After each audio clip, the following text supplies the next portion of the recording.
مساء الخير. النهارده هنكمل على الانترودكشن اوف اكسبوننتس. احنا خدنا المحاضره اللي فاتت اتكلمنا على ليسون 1 الانترودكشن اوف اكسبوننتس، وخدنا اتعرفنا سريعا كده على ايه هو الاكسبوننتس وايه معناه وايه الفرق ما بين الاكسبوننتس والمالتيبليكيشن. النهارده بقى هنبدا ناخد ليسون 2، ليسون مهم جدا اللي هو البروبرتيز اوف اكسبوننتس. اوكي طيب، هي ايه البروبرتيز اوف اكسبوننتس؟ قبل ما ندخل عليها، هي الفكره كلها ايه؟ ان انا علشان احل مسائل اكسبوننتس، عشان اعمل اوبريشنز between exponents expressions، لازم يكون عندي رولز او بروبرتيز معينه اقدر ان انا احل بيها الاكسبوننتس دي. تمام؟ اوكي يلا بينا.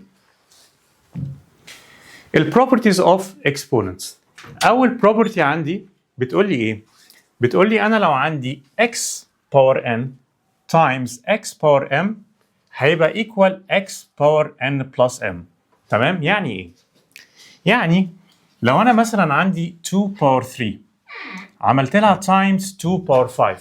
اوكي؟ طيب 2 باور 3 تايم 2 باور 5، هنلاحظ هنا ايه؟ هنلاحظ ان الاكسبريشن الاولاني البيز ايكوال 2 والباور ايكوال 3. الاكسبريشن الثاني البيز ايكوال 2 والباور ايكوال 5. طالما عندي نفس البيز سيم بيز بعمل اديشن للباور، يعني هنا البيس 2 والبيس 2 يبقى هعمل اديشن للباور، هيبقى 3 بلس 5 ايكوال 8، هيبقى 2 باور 8. تمام؟ دي اول بروبرتي عندي من البروبرتيز اوف اكسبوننتس. طيب البروبرتي الثانيه بتقول لي ايه؟ بتقول لي انا لو عندي x باور n divided by x باور m يبقى ايكوال x اللي هو نفس البيز وبعمل سبتراكشن للباور هيبقى n minus m. تمام؟ طيب ده هنا برضو example على البروبرتي. لو انا عندي 3 باور 8 divided by 3 باور 2 يبقى انا عندي هنا نفس البيز، هنا 3 وهنا 3، والاوبريشن ما بينهم ديفيجن، يبقى بعمل ايه؟ بعمل سبتراكشن للباور، يعني هيبقى 3 باور 8 minus 6. اوكي؟ طيب البروبرتي الثالثه، يعني اول تو بروبرتيز البروبرتيز سهله قوي وواضحه شويه. تعال بقى ناخد البروبرتي الثالثه عشان دي مهمه جدا جدا.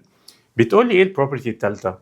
بتقول لي لو انا عندي x باور n، يعني عندي exponent expression x باور n، والاكسبوننت اكسبريشن ده معمول له كمان exponent يعني x باور n وكلها على بعض باور m، بكتب البيز اللي هو الاكس وبعمل مالتيبليكيشن للتو باورز اللي عندي في الاكسبريشن، يعني بعمل x باور n تايمز m. خلينا نتكلم على دي ان ديتيلز شويه. يعني مثلا ايه؟ يعني لو انا عندي 2 باور 3 ده كده اكسبوننت اكسبريشن، البيز ايكوال 2 والباور ايكوال 3. لو انا الاكسبوننت ده عملت له كمان اكسبوننت باور 2، بكتب هنا بقى الانسر ايه؟ بكتب ال 2 زي ما هي، البيز بيفضل زي ما هو، وبعمل مالتيبليكيشن للباور مع بعض، يعني هيبقى 3 تايمز 2 هيبقى ايكوال 6. تمام؟ هي دي البروبرتي بتاعنا. تعالى بقى نكتبها تاني in general form، يعني x power n all to the power m equal to a x power n times m. x power n times m. تمام؟ اوكي. طيب نكمل البروبرتيز اوف اكسبوننت. كده احنا عندنا 3 بروبرتيز. البروبرتي الاولى قلناها اللي هي البرودكت بروبرتي، والبروبرتي الثانيه اللي هي الديفيجن بروبرتي، والبروبرتي الثالثه ان انا بيبقى عندي ايه؟ بيبقى عندي exponent all power exponent. اوكي طيب ايه البروبرتي بعد كده؟ البروبرتي اللي بعديها بتقول لي ان ال x times y power n equal x power n times y power n. تعالوا نشوف يعني ايه الكلام ده. يعني ايه؟ يبقى البروبرتي بتقول لي ان انا، خلينا نمسح الكلام ده. البروبرتي نمبر 4 بتقول لي ايه؟ بتقول لي ان x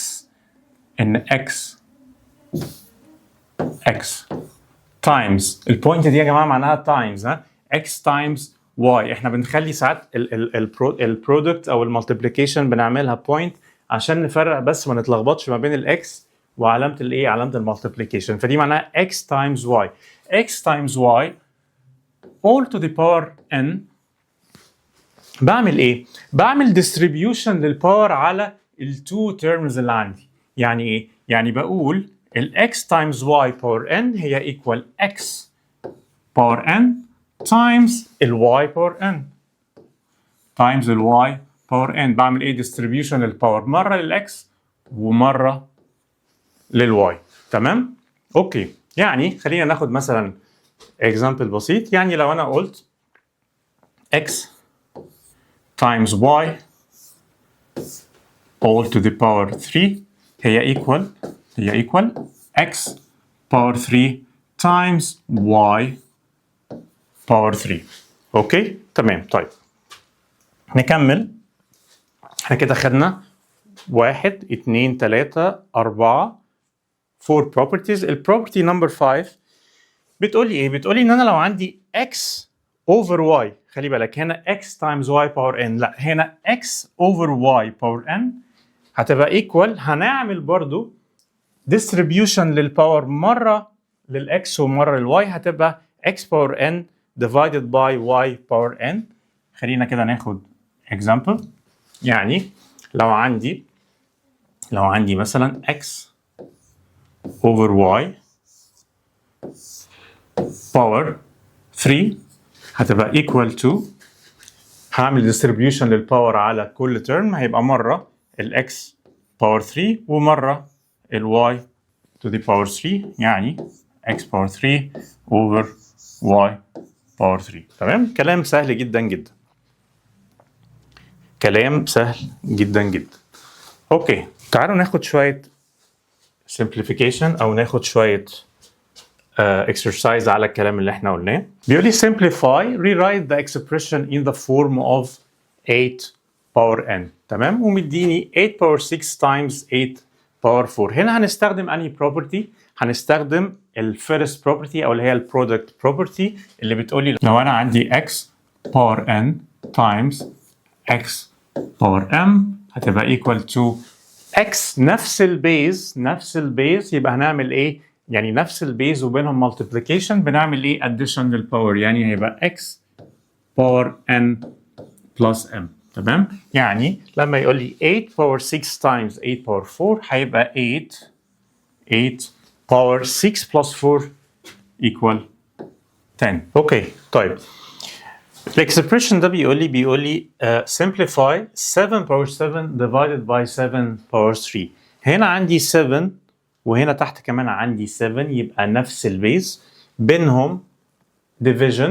يبقى بستخدم انهي property؟ بستخدم البروبرتي اللي بتقول لي ان انا لو انا عندي x power n over او divided x power m equal، بكتب البيز نفس البيز x فوق x تحت وبعمل ايه؟ بعمل subtraction للباور، هيبقى power n minus m، يعني 7 power 7 divided by 7 power 3 هتبقى equal 7 و subtraction للباور 7 minus 3 equal 4. تمام؟ مش مهم بعد كده تكمل، هو عايز يعرف بس بيقول لك rewrite the expression in the form of 8 power n، وهنا نفس الكلام rewrite the expression in the form of 7 to the power n. تمام؟ طيب هنا مديني expression بيقول لي 2 power 4 all to the power 2. تمام؟ طيب نفتكر البروبرتي اللي بتقول لي لو انا عندي x power n all to the power m بعمل ايه؟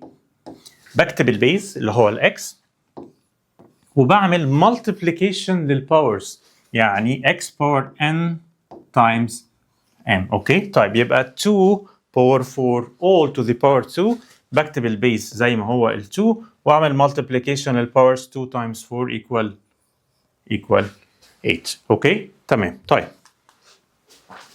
يبقى احنا كده خدنا على فكره البروبرتيز اوف اكسبوننتس، مهمه جدا جدا انك انت تبقى عارفها وحافظها وحلل عليها كتير جدا جدا، لان هتستخدمها معاك هتكمل معاك على طول. تمام؟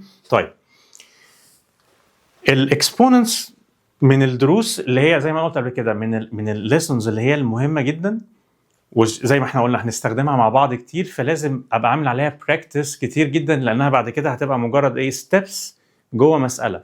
يعني هتبقى انت المساله دي علشان تحلها في خطوه كده، في ستيب كده معينه لازم تعمل ايه؟ لازم تستخدم البروبرتيز اوف اكسبوننت. اوكي طيب خلينا نكمل simplification. لو انا عندي 8 power 6 times 8 to the power 4 نفس البيز، يبقى هعمل ايه؟ هعمل summation للباور هيبقى عندي 8 to the power 6 plus 4 8 to the power 10. طيب select the equivalent expression 4 times 7 all to the power 8. 4 times 7 all to the power 8. يبقى هنعمل ايه؟ هناخد الاول ال 4 نعمل لها power 8. بعمل distribution للباور مرة 4 times 8 times 7 to the power 8.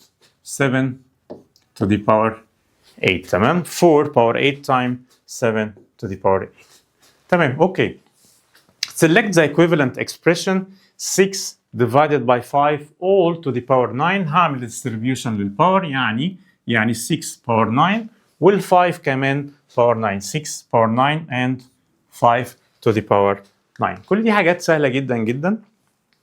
نفس الكلام simplify rewrite the expression in the form of x power n. x power 2 times 5 power 5 هيبقى 5 and power 7. عملت summation للباور.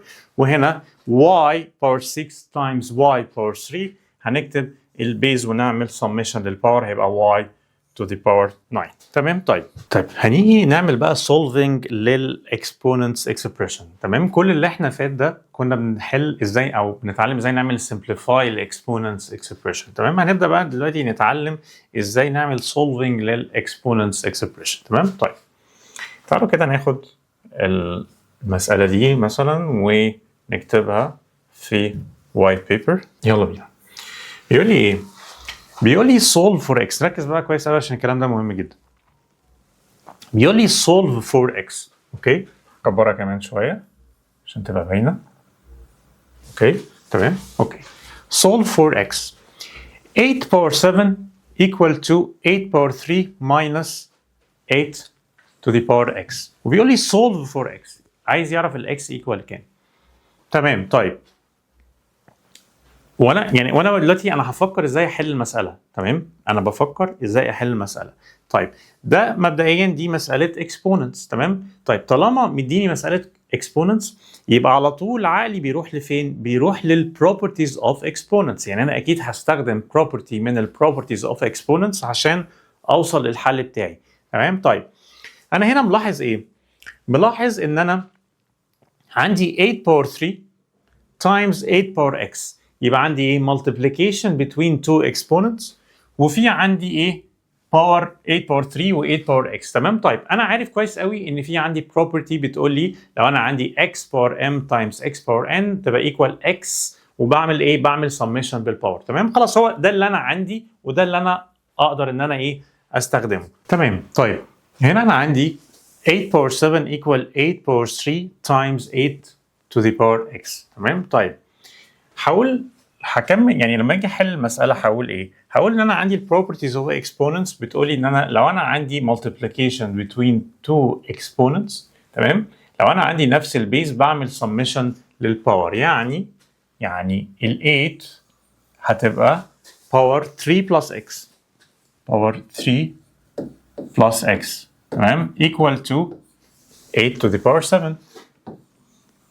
8 to the power 7. تمام. طيب 8 power 3 plus x equal to 8 power 7. تمام. طيب في حاجه بقى نتعلمها هنا مهمه جدا واحنا بنحل الاكسبوننتس. احنا خلاص احنا خدنا البروبرتيز اوف اكسبوننتس وفهمناها وحفظناها.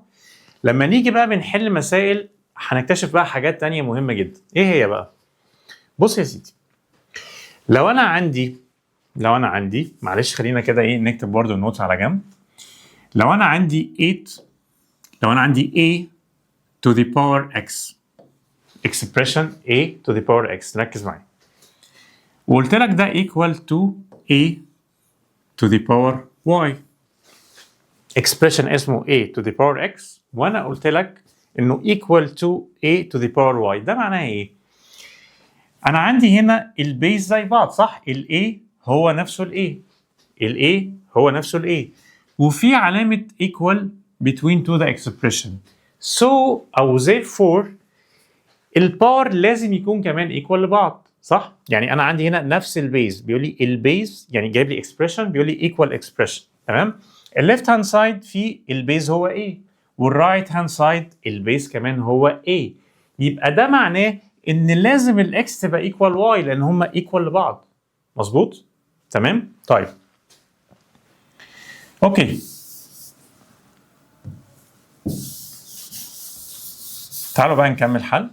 يبقى انا لما اقول لك ان ال 8 to the power 3 plus x equal to 8 to the power 7 ده معناها ايه؟ انا عندي هنا علامه equal between two expressions وعندي البيز هنا هو البيز هنا. يبقى استنتج من كده ايه؟ استنتج من كده ان لازم الباورز يبقوا ايكوال لبعض. تمام؟ والا يبقى في مشكله في الايكويشن اصلا. يعني هو بيقول لي دول ايكوال لبعض، الليفت هاند سايد ايكوال للرايت هاند سايد. تمام؟ وال8 هي ال8 يبقى ايه اللي لازم يبقى ايكوال لبعض علشان يبقى الاكسبريشن او الايكويشن مظبوطه؟ يبقى لازم كمان الباور يبقى ايكوال لبعض. تمام؟ ده ايه؟ باي لوجيك. يبقى انا من هنا هقول له ايه؟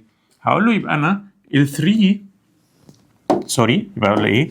انه ال3 plus x equal to 7. يبقى عندي هنا equation very simple equation 3 plus x equal 7. يبقى ال x equal هنعمل ايه؟ هنا ال 3 هنا positive 3 هتروح هناك تبقى minus 3 يعني ال x equal 7 minus 3 يعني equal to 4. طبعا ده solving simple equation. هنبقى ناخد طبعا how to solve equation بعدين في اليونتس اللي جايه، ولكن مبدئيا حتى لو انت مش عارف how to solve equation او first step equation احنا يعني حاول انك بس تعرفها معايا دلوقتي، انك انت لما بتيجي عايز تعمل isolation للاكس بتخلي الاكس لوحدها في الليفت هاند سايد وبتخلي النمبرز كلها في الرايت هاند سايد عشان تجيب الفاليو اوف اكس. بس يعني اعرف كده دلوقتي لغايه لما ان شاء الله نتعلم ازاي نعمل solving للايكويشن سواء بقى one step او two step او multi step equation. تمام؟ طيب تعالوا ناخد كمان examples more بنفس الكونسبت ونفس الطريقه. يعني لو احنا مثلا خدنا هنا، طيب هنا بيقول لي 5 power x equal 5 power 3 times 5 to the power 8. اوكي؟ طيب نفس الكونسبت بالظبط. هي الفكره كلها ان انا عندي البروبرتيز اوف exponents. في بروبرتي بتقول لي لو انا عندي expression times expression لو البيز ذا سيم بعمل addition للباور. تمام؟ صح. فهقول له ايه؟ هقول له انه ال 5 to the power x اللي هو left hand side equal right hand side هكتب ايه؟ هكتب ال 5 وهعمل ايه؟ هعمل addition للباور 5 وهنا 3 plus 8 هيبقى 11. اوكي؟ تمام؟ طيب عندي expression equal expression البيز equal البيز يبقى لازم الباور يبقى equal الباور يعني الاكس equal to 11. تمام؟ اوكي. طيب المسألة اللي بعد كده بيقول لي 8 power n all to the power 3 equal to 8 power 6 and then solve for n. تمام؟ طيب تعالوا كده نوضحها هنا. نكتبها بخط أكبر شوية. بيقول لي إن 8 power n all to the power 3 equal to 8 to the power 6. تمام؟ طيب two expression equivalent. تمام؟ طيب اتفقنا في المسائل او زي ما شفنا في المسائل اللي قبل كده ان انا لما بيبقى عندي نفس البيز وفي يعني عندي two expression ليهم نفس البيز وفي equal ما بينهم فبقول اذا الباور كمان are equal. تمام؟ طيب هنا هو مش نفس البيز قوي. هنا عندي 8 باور 6 في الرايت هاند سايد وفي الليفت هاند سايد عندي 8 باور n all to the power 3. تمام؟ طيب انا عايز اخلي الليفت هاند سايد ده يكون 8 باور something صح؟ علشان يبقى عندي البيز هنا نفس البيز هنا فاعمل ايه؟ اعمل ايكويشن للباور. طيب في عندي بروبرتي من البروبرتيز اللي انا عارفها كويس قوي بتقول لي ايه؟ بتقول لي لو انا عندي x باور n all to the power m. خلينا كده نكتبها تاني. لو انا عندي x باور n all to the power m هي equal ايه؟ equal x باور n times m. x باور n times m. تمام؟ لو انا استخدمت البروبرتي دي هنا وقلت الاكسبريشن ده هيبقى عباره عن 8 باور 3 times n صح؟ اللي هي 3n. تمام؟ equal to 8 باور 6. استفدت انا ايه لما عملت الستيب دي؟ استفدت كده ان انا بقى عندي بيز هنا وبيز هنا نفس البيز وبينهم equation او بينهم equality equal، يبقى therefore الباور are equal، هيبقى 3n equal 6، then n equal ال 6 طبعا ال 3n equal 6، بعمل isolation ال n، هعمل هنا divided by 3 وهنا divided by 3، يعني ال n equal 6 divided by 3 which will be equal to 2. تمام اوكي. طيب احنا هنا ده يعني احنا بنتعلم تكنيك ازاي ان احنا نعمل او نحل او نعمل solving between two exponent expression. تمام، هي الفكره كلها وانا بفكر في حل مساله ازاي يبقى انا عندي right hand side وال left hand side يبقى فيهم نفس البيز and therefore the power will be also the same. تمام. طيب هنا بيقول لي simplify write the expression in the form of 9 power n، يعني مديني 9 power 2 all to the power 5، وبيقول لي simplify اكتبها in the form of 9 power integer. هقول له طيب خلاص يبقى انا هقول هنا 9 وهعمل multiplication للباور هيبقى 9 to the power 10. تمام؟ اوكي. نيجي للسلايد اللي بعد كده. Rewrite the expression in the form of x to the power n x power 2 all to the power 4. اتفقنا هنكتب البيز ونعمل multiplication للباور هيبقى x to the power 8. تمام. طيب مسألة كمان solving بيقول لك solve for n 3 to the power 3 all to the power 2 3 to the power 3 all to the power 2 equal to n to the power 6، وبيقول لك solve for n. تمام. طيب لو تفتكروا في السلايد اللي فاتت كنا بنقول ايه؟ بنقول ان انا لو انا عندي a power x equal to a power y، ده معناها ايه؟ معناها بقول له ان انا عندي equal وعندي البيز نفس البيز، يبقى معنى كده ان ال x equal to y. تمام؟ طيب نفس الفكرة بالظبط لو عندي بقى العكس، يعني هنا انا عندي نفس البيز ايكوال البيز، يبقى معنى كده ان الباور ايكوال الباور. العكس كمان صحيح، اللي هو ايه؟ لو انا قلت لك ان الباور ايكوال الباور، يعني انا عندي تو اكسبريشن في الليفت هاند سايد والرايت هاند سايد، وقلت لك انه الباور ايكوال الباور، يبقى معنى كده ان البيز كمان لازم يبقى ايكوال البيز. صح؟ ده منطقي جدا. يعني لو انا قلت لك مثلا ان انا عندي a to the power n equal to b to the power n، الاكسبريشن اللي على الليفت هاند سايد ايكوال الاكسبريشن الرايت هاند سايد، ايكوال لبعض، ده جيفن.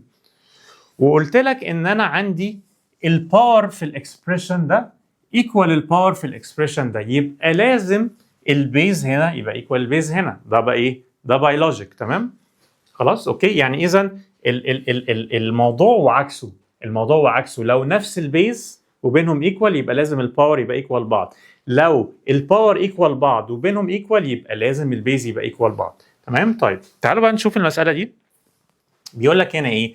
3 to the power 3 all to the power 2 equal to n power 6. تمام. طيب هستخدم هنا البروبرتي اللي انا عارفها، هقول ان انا 3 to the power 3 all to the power 2 هكتبها 3 وهعمل multiplication للباور، هيبقى عندي 3 to the power 6 equal to n to the power 6. تمام. طيب يبقى عندي two expression equal لبعض، الباور equal الباور، يبقى therefore البيز equal البيز، يعني ال n equal to 6. يبقى انا كده عملت ايه؟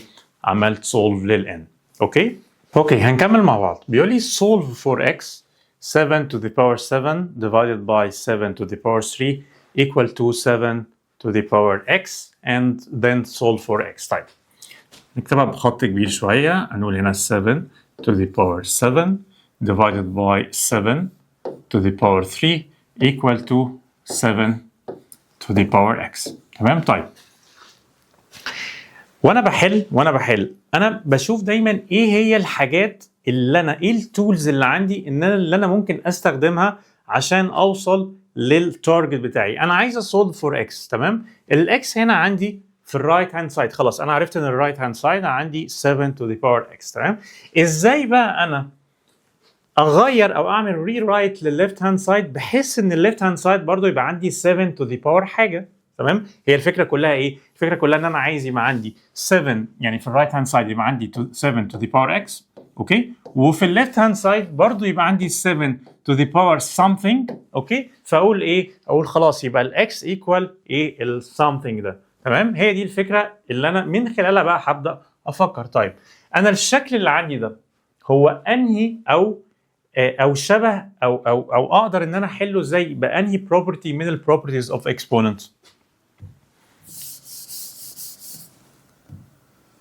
تمام. طيب دي البروبرتي او الديفيجن بروبرتي بتقولي ان انا لو عندي x باور m divided by x باور n هتبقى equal to x وبعمل ايه؟ بعمل subtraction للباور. فهنا هقول له ان انا عندي نفس البيز هنا 7 وهنا 7 فهكتب البيز زي ما هو وهعمل subtraction للباور يبقى 7 minus 3 equal 4 equal to the right hand side اللي هو 7 باور x. خلاص كده انا قدرت اوصلها للشكل اللي انا عايز اوصل له ومن هنا اقدر اقول له انه الاكس will be equal to 4. تمام. طيب الموضوع سهل جدا على فكره.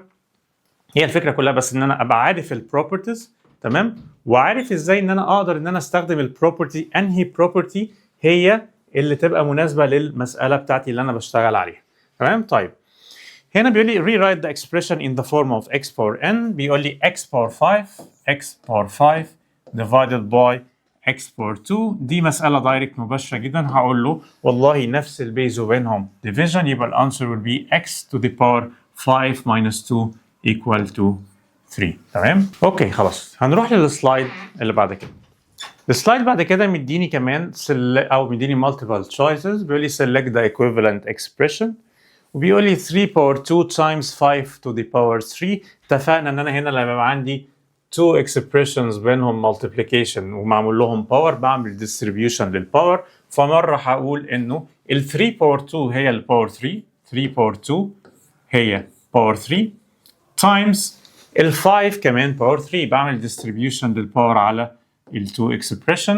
ف 3 power 2 or to the power 3 هتبقى 3 to the power 6. اوكي times 5 to the power 3. تعالوا نشوف هنا انهي choice. 3 to the power 6 times 5 to the power 3 يبقى الانسر نمبر D. اوكي تمام. select the equivalent expression y power 3 time 2 power 5 all to the power 2. هعمل distribution للباور. هاخد الاوتر باور الاول اعمل له distribution. تمام. فهقول هيبقى عندي هنا ايه؟ هيبقى عندي y to the power 3 power 2 صح times 2 power 5 power 2 power 5 power 2. وبعدين كده خلي بالكم انا بستخدم اكتر من بروبرتي في المساله الواحده. دي البروبرتي اللي هي بعمل ديستريبيوشن للباور على الاكسبريشن. بعد كده في عندي بروبرتي ثانيه اللي هي ايه؟ ان انا بكتب البيز واعمل مالتيبليكيشن للباور. فهنا هيبقى عندي y to the power 6 times 2 to the power ايه 10. 5 times 2 10 2 to the power 10. تعالوا نشوف كده انهي choice. y to the power 6 times 2 to the power 10 and we are done. اوكي تمام. نفس الكلام السلايد اللي بعد كده برضو مديني examples على نفس الفكره. بيشوفني ان انا بعرف استخدم البروبرتي دايركت ولا لا. هنا 5 power 2 power 4 او 5 power 2 divided by 4 all power 4. يبقى اول حاجه ال 5 power 2 هتبقى power 4 صح؟ وبعدين ال 4 تحت كمان هتبقى power 4. فهنا هيبقى عندي 5 to the power 8 فوق هيبقى عندي 5 to the power 8 والداون تيرم هيبقى 4 to the power 4 to the power 4 اللي هي التشويس نمبر C. آخر واحدة A to the power 4 divided by A divided by B power 3 all to the power 4. هناخد الباور 4 مرة لل A وكمان هناخد ال B power 3 هنعملها باور 4. مسائل سهلة جدا. هيبقى equal to A power 4 over 2 B power A power 12 B to the power 12 وهي المالتيبل أو التشويس نمبر C. تمام؟ طيب ناخد بريك شوية وبعد كده هنخش على lesson نمبر 3 عندي في الإكسبوننتس اللي هو النيجاتيف exponents. أوكي؟